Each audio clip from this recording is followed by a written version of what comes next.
Is it cold? It's late afternoon, December 2023, Wynyard in northwest Tassie. The whole community excitedly counts down the days to our famous Christmas parade, which is followed by candlelit carols. On the beach, there's excited kids, dogs, the odd dog poop. A salty, chilled, southerly wind cools us. In the distance, Table Cape, majestic and rocky, plunges into Bass Strait's sparkling blue waters. It's paradise, and nearly Christmas time in Tassie. Lily! So why am I thinking about a murder in a place that's about 2,500 kilometres north, nearly 20 years ago?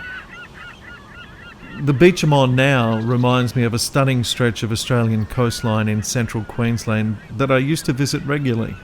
It's called Agnes Waters in township of 1770. This paradise was home to a businessman, local legend and gentleman called Des Bramich. I never met Des when he was alive, but because of the very cruel way he died and the Queensland Government's attempted cover-up of Des's death, it meant I became a more frequent visitor to the Agnes Waters 1770 community from mid-2005 onwards. On the 19th of June 2005, the New York Times reported on Des's death. The famous American daily, under the headline of Deaths and a Doctor's Past Transfix Australians, published an article which in part read, "Then in July 2004, a man was brought to the hospital after being crushed by a camper van. At first, Dr. Patel said the patient, Des Bramich, was not in such serious condition that he needed to be taken to Brisbane. Then, he said, Mr. Bramich was too ill to move. Mr. Bramich died. Dr. Patel screamed at patient's wife not to cry. Miss Hoffman wrote in notes of a meeting she then sought with hospital officials. Mr. Bramich's 9-year-old daughter watched her father die. She added, this was the final straw."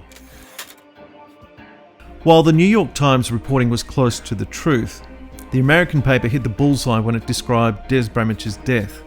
His killing was the final straw and the decisive event, along with nurse Toni Hoffman's whistleblowing, which eventually exposed the Queensland Government's cover-up of at least 87 deaths, including Des's, and the illegal criminal treatment of at least 1,500 patients. In hindsight, Des Bramich's death acted like a depth charge that exploded and created shockwaves over time that shook a state government, jailed a health minister, doubled Queensland's health budget to $9 billion, and profoundly changed the course of Australian medical history for the better.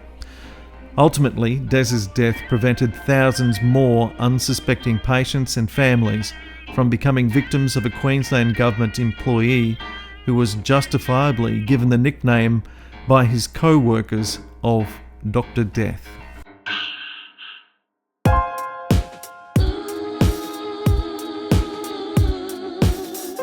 This is the story about the murder of Des Bramich by an American fraudster in Australia who was never credentialed, privileged or properly registered as a doctor by Australian medical authorities. In other words, because of Patel's incomplete, fraudulent and negligent registration by Australian medical experts, every time the American touched a patient, even with the patient's approval, in the eyes of our law, because of doctor fraud, it became assault. If Patel cut them open, even with the patient's or the family's written consent, because of doctor fraud, it became serious wounding, aggravated assault or grievous bodily harm. If the patients died while or after the American cut them open, because of doctor fraud, it became unlawful killing, manslaughter or murder. Critics will say I'm wrong, that Patel was just an incompetent, sloppy doctor operating beyond his skill level and I'm attention seeking. Today I'll put the facts before you and let you be the judge, but be honest. When was the last time you checked the registration and employment history of the doctor who operated on you or your family? My guess is you know more about the person you trusted to cut your hair than the person you trusted to cut open you or your family.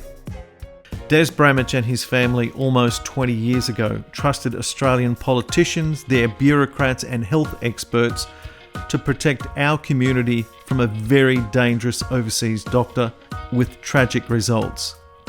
Has anything really changed?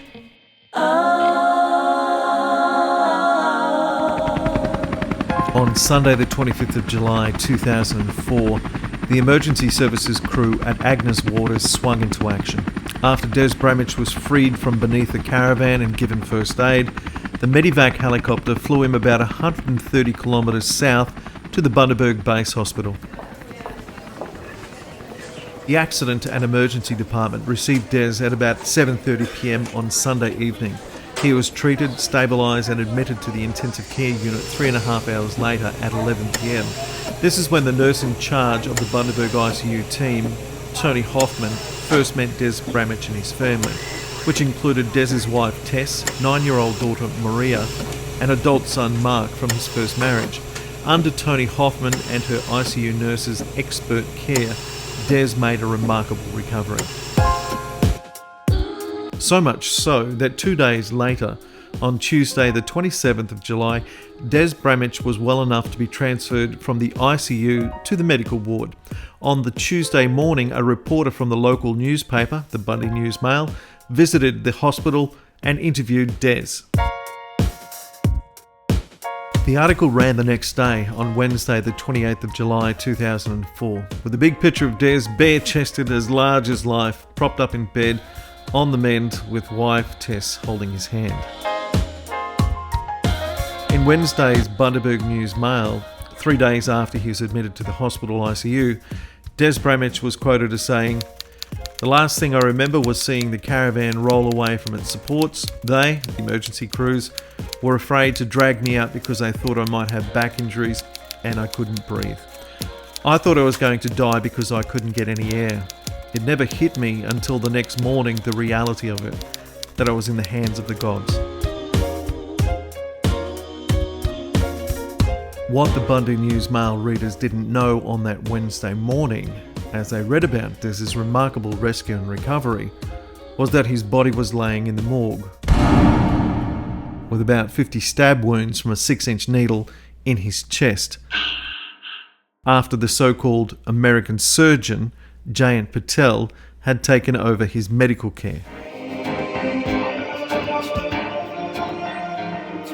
Des Bramich had died at 20-1 early on Wednesday morning from a heart attack, as a flying doctor retrieval team from Brisbane tried to ready him for the 1-hour flight to the capital city hospital. 2 hours prior to Des's fatal heart attack, late on Tuesday evening, Patel had decided to perform what was called a pericardial tap, where a large needle is supposed to be carefully inserted into the sac around the heart to drain a buildup of excess fluid. A nurse eyewitness described the American's insertion of the needle as repeated stabbing motions. Toni Hoffman, the nurse in charge of the ICU, wasn't there when Patel lost it. She didn't see Patel repeatedly stab Des in the chest. Toni had returned home after a long day, but the nurse in charge of the ICU debriefed her staff after Des's death and wrote, "The staff involved in the situation described it as the worst they had ever seen. They were acutely distressed." Mark Bramich, Des's eldest son to his first wife, later raised an important question in an official letter of complaint, which cast serious doubt over the official explanation that Des died of a heart attack. Referring to his father's medical records and death, Mark wrote, "Why did the doctor state heart failure when the coronary report says hemorrhage?" That important question was never properly answered, and would never be properly answered because Patel, strangely, was never charged with any criminal offence relating to Des Bramich's death. It was eventually found that Patel had a long history of faking medical records. The New York State medical authorities disciplined him in 1984 for, quote, entering patient histories and physicals without examining patients, failing to maintain patient records, and harassing a patient for cooperating with the New York Board's investigation.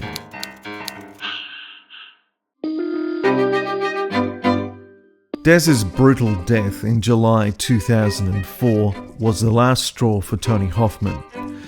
Starting a month after Patel's employment in April 2003, she'd made official complaint after official complaint about the Americans' dangerous treatment of patients.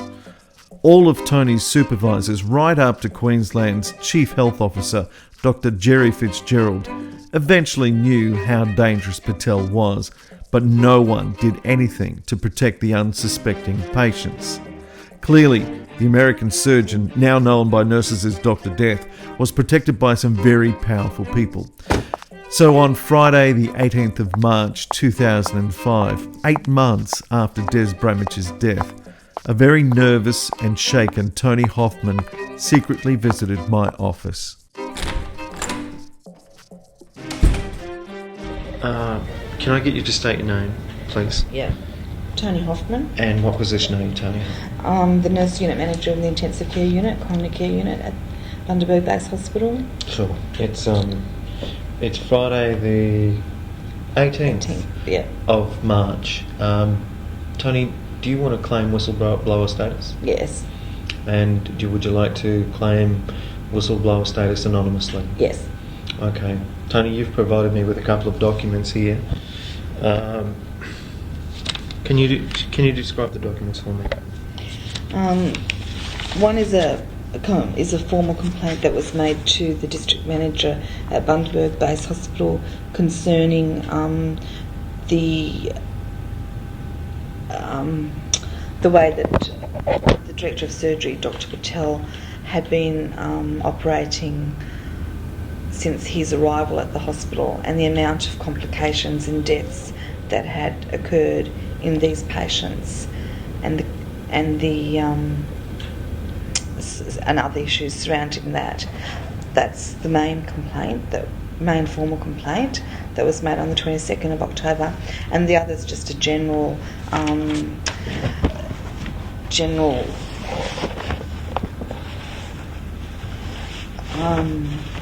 just some general information about the ICU issues that we have with ventilated patients in the intensive care unit. Do you want to just one particular doctor. Do you want to just paint the picture and cover those general concerns with the ICU unit regarding those ventilated patients, and just take me through that?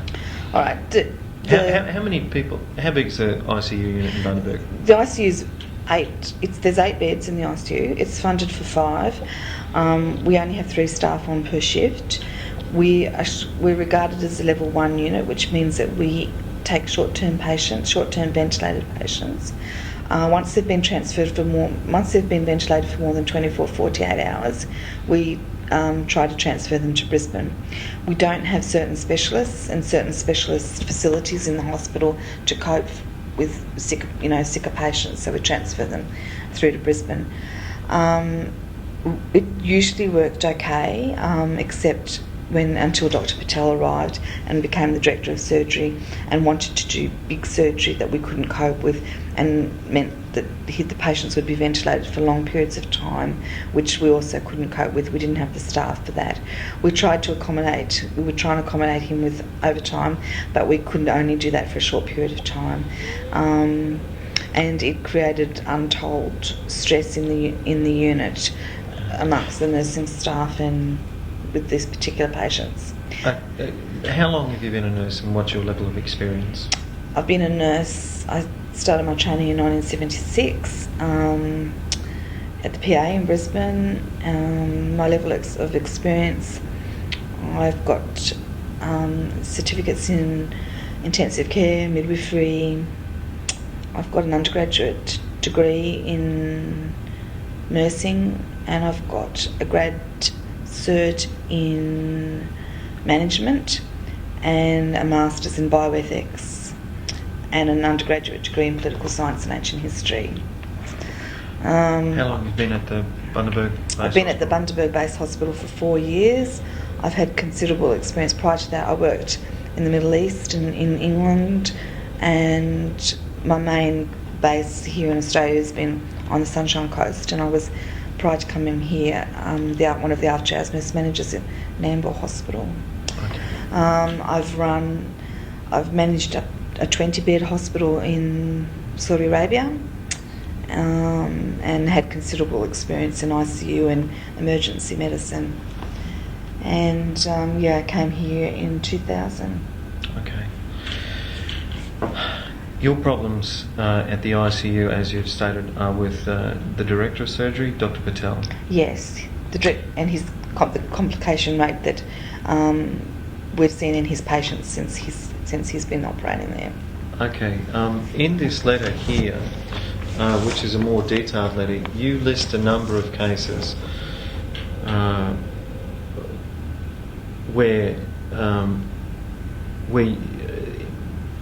an inappropriate outcome occurred. Would you like to describe those? Yeah. I went through the charts of. I did a audit of the patients that we had in ICU, and I looked at the ones that we'd had complications with, the ones that had died, or that had a wound dehiscence, which is as what I explained before, when your wound actually falls apart, or whether there was an infection. The first patient that we had in there of Dr. Patel's died, and from then on it sort of has been there's been ongoing issues with that. He has done, I think, 5 esophagectomies, and they were the main ones, and I think the whole 5 now have died. What sort of operation is that? That's when they actually take the esophagus out and either replace it with a piece of bowel or do what's called a pull-up, where they pull the stomach up to the top of the throat. Mm-hmm. It is an operation with a very, very high mortality rate. The literature says you should not be doing them in a hospital that does not do at least 30 a year. Mm-hmm. The post-operative care is the main issue with this sort of surgery. And after the first one, and his behaviour with the first one that we saw, that's when we first went up and voiced our concerns to Dr. Keating. Mm-hmm. And nothing. They continued to do them, and they continued to have these complications. Toni, you've come to me because you believe that Dr. Patel is incompetent and is killing people? Yes. Mm. Yes, I do. Can you detail how you've developed that opinion? From the number of patients that we have had of his that have had these complications and developed complications and either died or have had to go to Brisbane or had developed such bad infections that their length of stay has been very prolonged, and then we had one particular issue with one particular patient that died that Dr. Patel, we felt, directly contributed to, because he actually stopped the transfer that we had arranged of this critically ill patient to be transferred to Brisbane. The patient needed a cardiothoracic surgeon, and Dr. Patel said he didn't. The patient deteriorated and died because the retrieval was stopped. And he was a relatively young man, and the whole incident sort of surrounding this particular situation upset the nurses to the point where I think probably at least 6 nurses put in a complaint through the union, and then to the Director of Nursing and the Director of the District Manager, and asked for an investigation to be done into Dr. Patel's competency and whether or not he was actually competent to be operating. On Friday the 18th of March 2005, as Toni secretly blew the whistle about this one particular patient's death, I didn't realise it, but she was referring to the death of Des Bramich. The document that Toni leaked to me that afternoon didn't have patient names, only de-identified patient numbers. We didn't discuss patient names, so that Toni had a defence if she was accused of illegally leaking the confidential names of patients and breaking the Queensland Health Code of Conduct.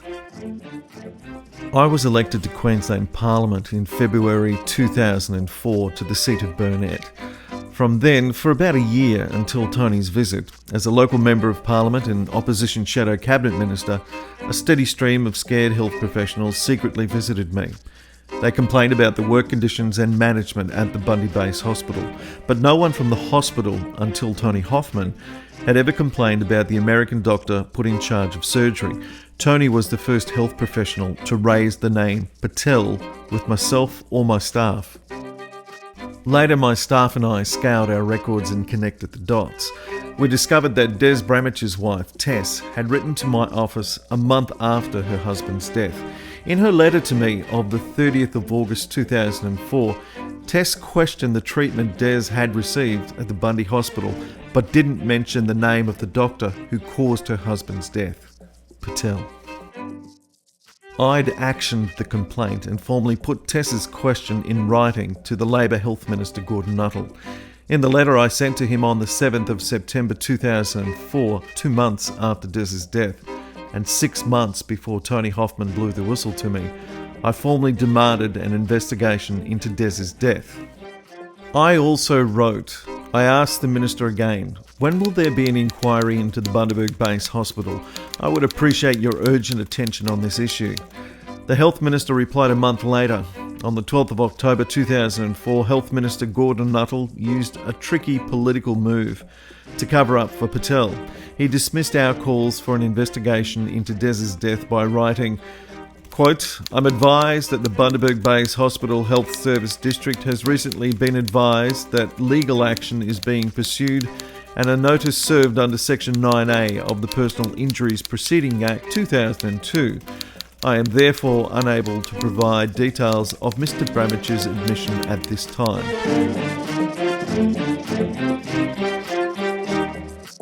Tess's questions, if they'd been honestly and properly investigated by the QLD Government in September 2004, instead of covering up Des's murder, it would have led to the uncovering of Dr. Death much sooner and saved many patients' lives. Back on Friday the 18th of March 2005, during my secret meeting with whistleblower nurse Toni Hoffman, before I decided on any course of action, I had to figure out how many deaths were linked to Patel and how long and how high the cover-up went in the Peter Beattie Labor Queensland government. How many patients have died and shouldn't have died because of what you consider as Dr. Patel's incompetence? I don't know the exact figures because I don't know the figures that I only know what goes on in ICU. I don't know how many patients have died outside in the surgical ward, or have even gone home and had a post-op infection, or died in the operating theatre. I don't have any idea of the exact numbers. Here I put down the patients that I thought that needed investigation, that from their charts, and there probably looks like there's, I'll just count them out, 1, 2,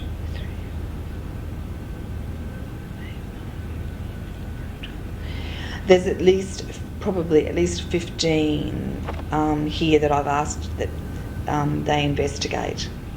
Now this is a letter that you've written to the manager? The district manager. Peter Leck, and Darren Keating would be aware of this? Yes, he would be aware of it. Yes. I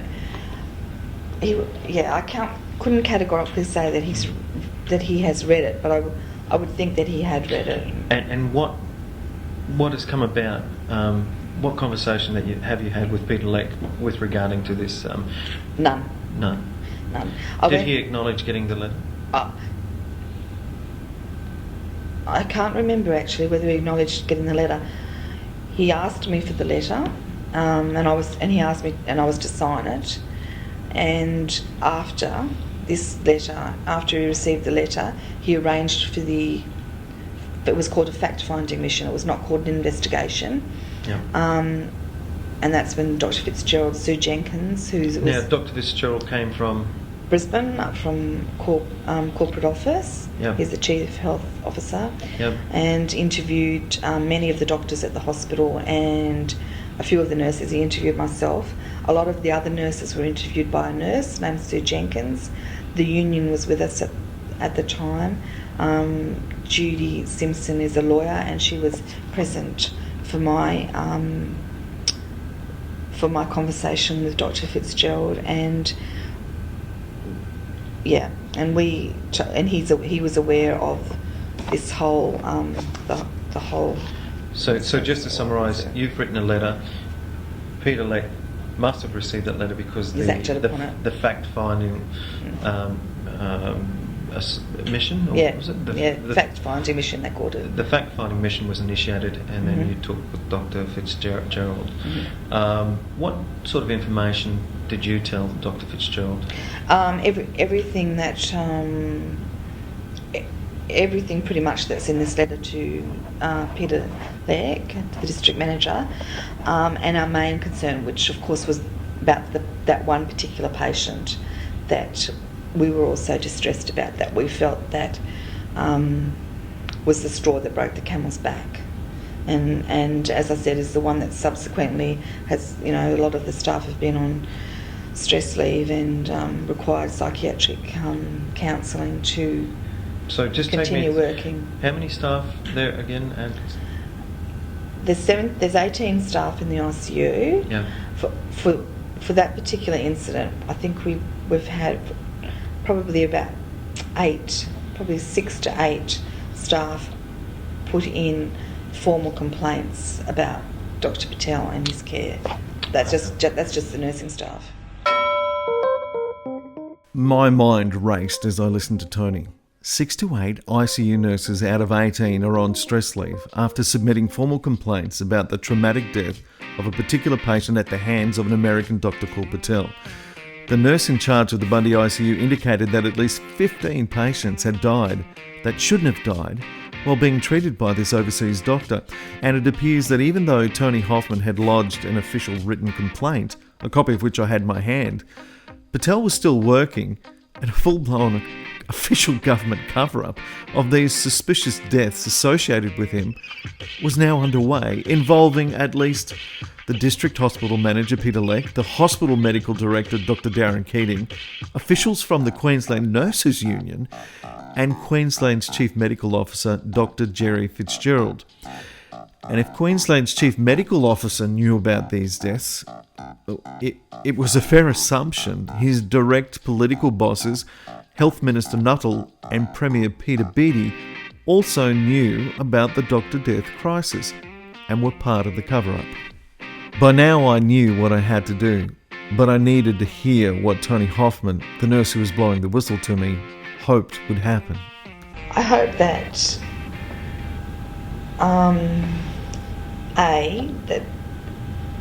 at least Dr. Patel stood down whilst a proper investigation is done.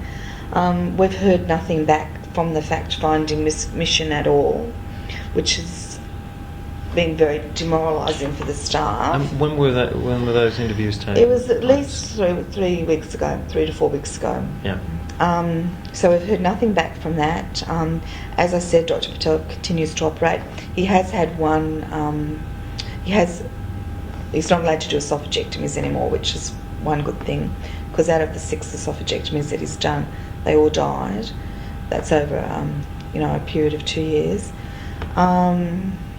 So he's not allowed to do that anymore, so that's good. And I think that the awareness of the doctors in that they're continually trying to protect their patients from being operated on by him is something that we're all very aware of, but it's creating a lot of stress and strain in the hospital when this is the sort of games that we're having to play to actually protect patients from him. Okay. So I hope that he gets stood down while there is a proper investigation done, a proper independent investigation, and then from whatever that shows, that he,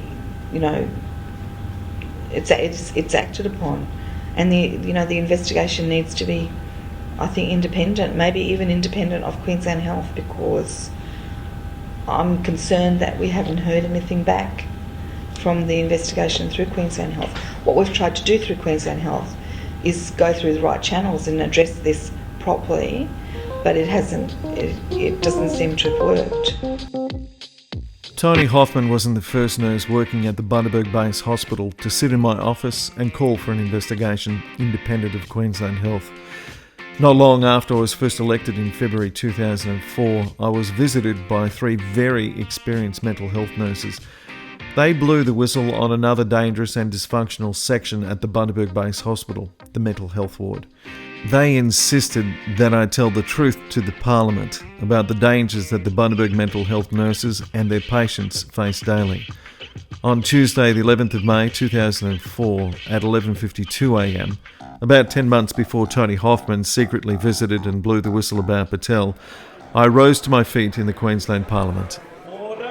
Mr. Speaker, I have recently made this House aware of what I have described as a crisis in healthcare in the Burnett and Bundaberg electorates. I've told this House that staff, doctors, nurses and allied health workers are being bullied, intimidated and personally vilified because they dare to speak out on fundamental issues of patient care, staff safety, security, cost-cutting and hygiene.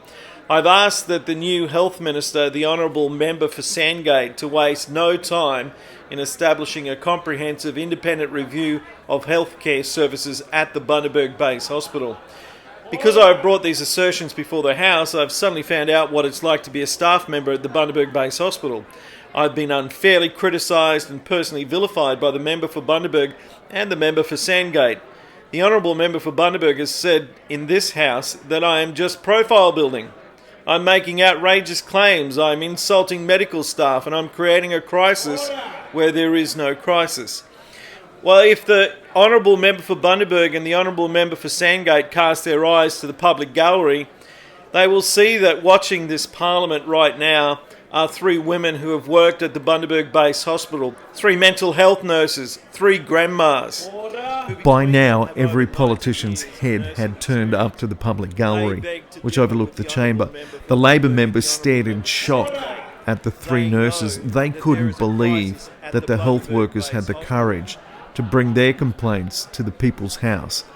Then pandemonium broke out in the Parliament. However, as a result of the 3 brave mental health nurses coming forward, the Biddy government was forced to conduct an investigation into the Bundaberg mental health facility, and they were forced to spend around $10 million fixing up some of the problems the nurses blew the whistle on. So, 10 months before Toni Hoffman visited me, I discovered how sensitive the topic of an independent investigation into Bundaberg Hospital was with the Queensland Government, and understood the sort of treatment whistleblowers could expect. I'd seen how scared the 3 mental health nurses had become. One tried to commit suicide. I knew how vicious Queensland Health Management were to workers who complained.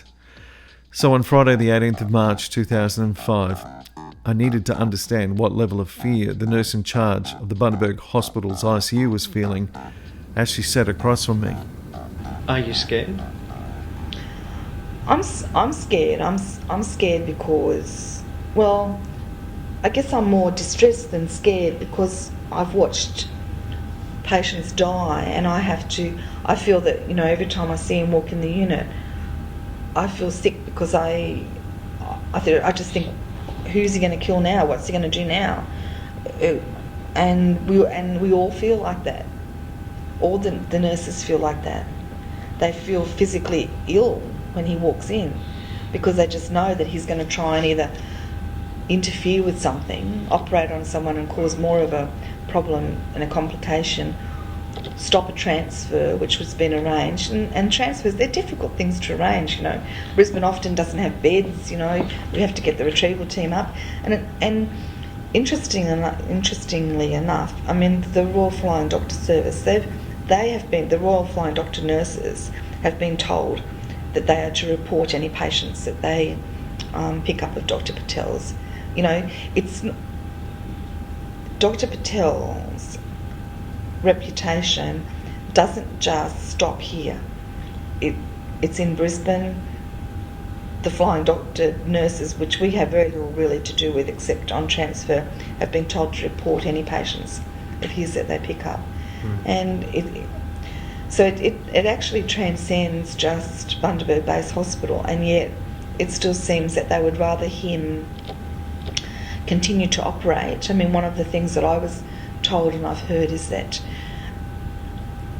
surgery is the only thing that brings in revenue to the hospital, and because he operates so much and he's put the hospital into budget, that's all they're concerned with, is the money.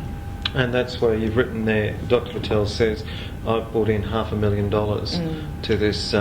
for Peter-elect this year, so he'll do whatever I say. That's the threat that he's made to me, and he consistently, threatens us with that sort of thing. And then, as I said to you before, we see these, we've seen all these things go on. We know that there's coroner's cases in the wind, but they haven't come through yet, and he gets a bonus because he's done all this surgery, and gets his contract extended and gets employee of the year, employee of the month. Is there anything else that you'd like to say? No, I mean, I've come to you because as a last resort, we didn't know what else to do. I mean, I'm here not just as a representative from my own concerns, but I'm here representing the concerns of a lot of people who are too scared to come. We've been told that we're not allowed to come and see you. Is that what happens? What do they say, that it's illegal for you to come and see? Yeah. Yeah. Who told you that?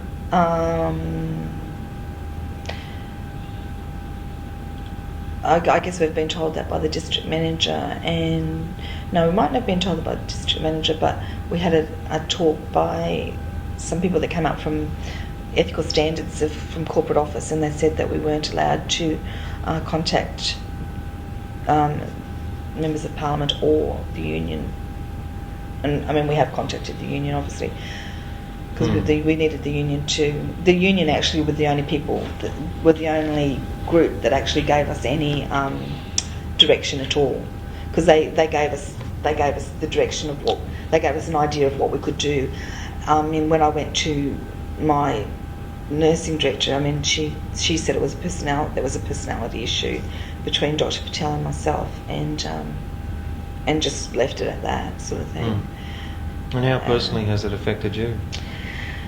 I mean, I still get extremely upset when about that one particular patient, because we, I stayed there till I was sure that the retrieval team were on their way. I stayed at work which was an extra 3 hours over when I was supposed to go home, just to make sure that patient was safe, until I thought that patient was safe. And once I thought that retrieval team was going to be there and get the patient, and he was going to be safe, then I felt it was okay to leave. And it was only when I got back the next morning that I found out that he had died. And I just couldn't. I was just so upset, because I actually, you just think, well, what more can you do? What they're laughing about at work now is that people are literally just about ready to throw themselves across the top of the patients in their bed to protect themselves from this fellow. I mean, it's ludicrous. It's become a farce. And I mean, that was actually said today. We literally are at the point where we're just about throwing ourselves across over the top of the patient to protect them from this man. And this is just ridiculous. I mean, this is crazy stuff. This is 2005. This should not be happening. We should, we've got this, we've got this code of conduct that exists from Queensland Health. We're supposed to have all these things that protect us and the patients in place. We have risk management. We have, we have all sorts of things, and nothing is working. So, and if nothing's, what can you do? And that's why I guess I'm here, asking you, who has nothing to do with the hospital whatsoever, to try and do something to save these patients from this man. And it sounds all very melodramatic, and You know, and we had a conversation today. I had a conversation with one of my friends today, and you know, and she said to him, "What does Rob Messenger think? How did you think he reacted to you?" And I said, "Well, he probably thinks I'm a mad idiot. You know, I'm ringing him up saying that patients are dying at the hospital, and he probably thinks, you know, like, this woman's crazy. You know, like this can't be happening, but it is happening." I believe you. I trust you. And we don't know what to do or where to go. Like, you know, who else can we tell? And I said, you know, we joked again about it the other day. I said, what else can we do? You know, strip naked and hang from the tree outside Red Rooster and scream out, you know, to a bunch of, like, this is what's happening at the hospital. Yeah. You guys have to stop it. You guys, you know, someone has to do something. And I said, then you just end up in the mental health unit, you know. So. And you don't want to go there. So, you know, we don't know what to do. Yeah. Okay. We'll leave it there. I know what to do. I mean, we do not know what to do. At 12:11 p.m. on Tuesday, the 22nd of March 2005, 4 days after I met Toni, I honoured my promise to her. And while keeping the nurse's identity and our meeting secret, I delivered a 5-minute speech to Queensland Parliament. Order! Mr. Speaker, for the protection of patients at the Bundaberg Base Hospital Intensive Care Unit and the well-being of medical staff, I make public and table a letter from the nurse unit manager of the Bundaberg Base Hospital ICU. This letter alleges serious concerns relating to the behaviour and clinical competence of Dr. Patel, an overseas trained surgeon working at the Bundaberg Base ICU. Most people will agree that if this speech wasn't delivered, Patel would have continued working at the Bundy Hospital and history would have been very different. But I was backed up by Mike Horan, a former National Party leader and health minister, and senior opposition health advisor Jan Fletcher, a true unsung hero in the doctor death crisis. The next day, on Wednesday the 23rd of March, the Queensland Government cover-up for Doctor Death kicked off at 10:20am during Health Minister Nuttall's ministerial statement. He told the Brisbane Parliament, "I can tell the House that some of the allegations made by the member for Burnett were not only inaccurate, but could also be considered deliberately misleading." Around the same time, 400 kilometres north at the Bundaberg Hospital, a livid hospital manager, Peter Leck, ordered a meeting of all nurses. With lots of finger-pointing, filthy looks and shouting, especially in Toni's direction, Leck threatened nurses with 2 years jail if it were found that any staff had leaked confidential patient records and or spoken with me about Patel. Luckily, Toni did as we agreed, and when asked if she'd spoken to me, lied. Her complaint letter about Patel had been in wide circulation throughout the hospital for months, and in theory, anyone could have leaked a copy to me. In the lead up to Easter March 2005, my local paper magically filled with letters praising Patel and vilifying myself.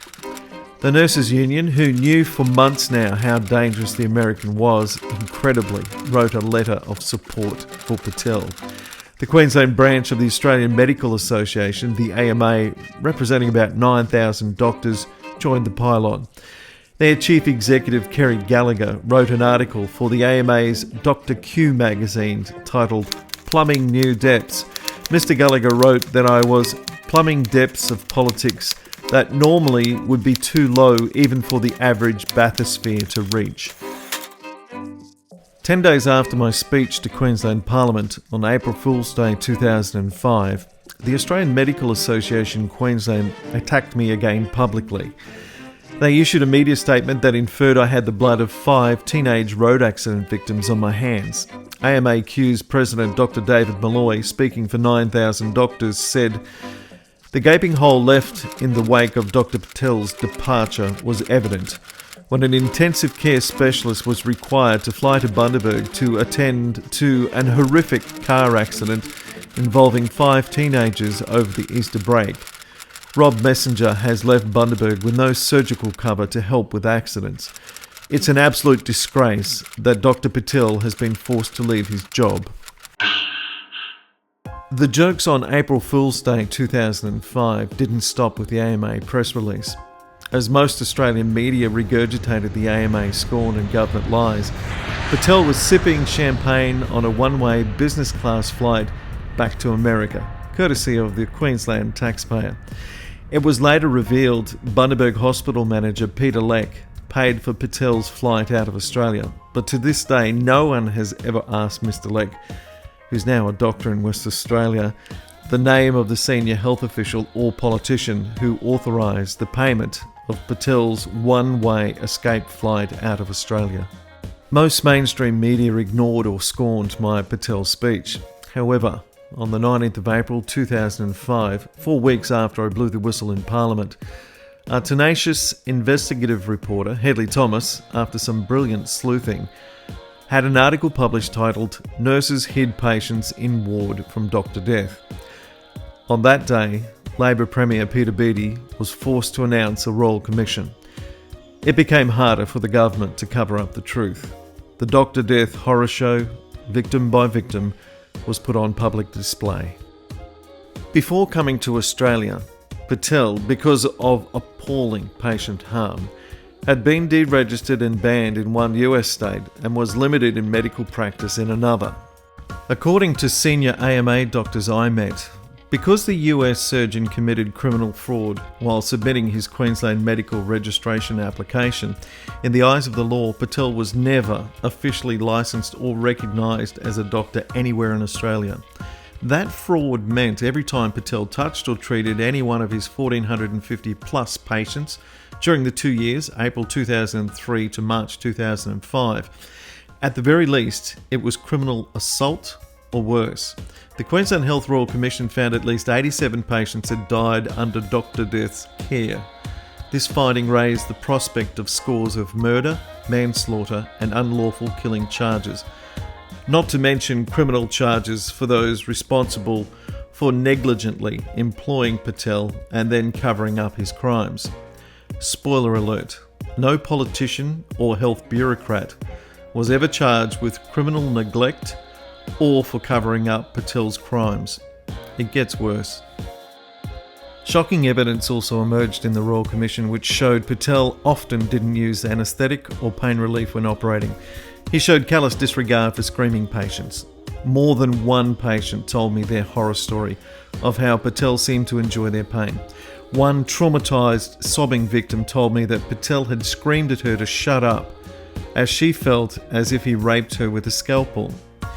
The evidence showed the American fraudster sexually harassed young interns and regularly forged patient records. The Royal Commission found Patel didn't wash his hands between patients because, in his opinion, doctors don't have germs. Clearly, he wasn't normal. After I was voted out of Parliament in 2012, I received in writing and passed on to Lawrence Springborg, who is now the LNP Health Minister with a change of government, a written complaint by a nurse eyewitness claiming that Patel prepared to carry out a living autopsy on a terminally sick patient who was still alive.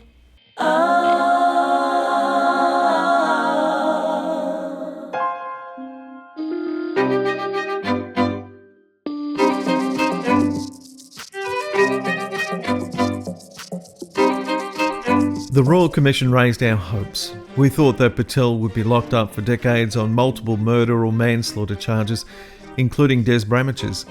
We expected all victims, widows, widowers, families to receive justice and fair compensation.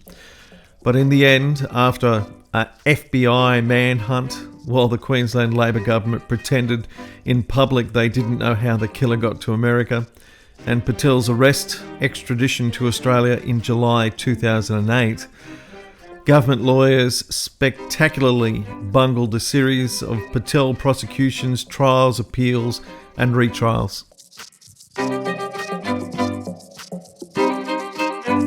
The American fraudster, who stabbed Des Bramich in the chest 50 times, was never charged with any crime connected to the Agnes Waters man's death. No Queensland politician or bureaucrat was ever charged with any Patel-related offence. The Queensland Government only paid a few hundred specially selected victims, a total of around $6 million compensation, which averaged out to $21,000 per person. Most Patel widows and widowers received just enough in compensation to bury their loved one, with a modest funeral costing $15,000. In total, Patel served just over 2 years in an Australian jail. Most people have bought the Queensland Government lie that Jayant Patel was just an incompetent surgeon trying to do good but operating outside his area of expertise.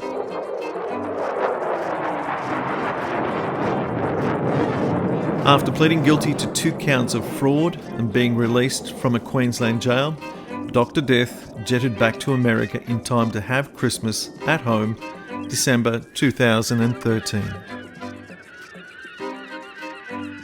Unfortunately, Patel isn't the only American fraudster in Australia that I've run into who's committed serious crimes and then been protected by Australian high office holders. Nora Basil McLean should not be trusted in any way, shape, or form. How he is able to reach into people of power is beyond me.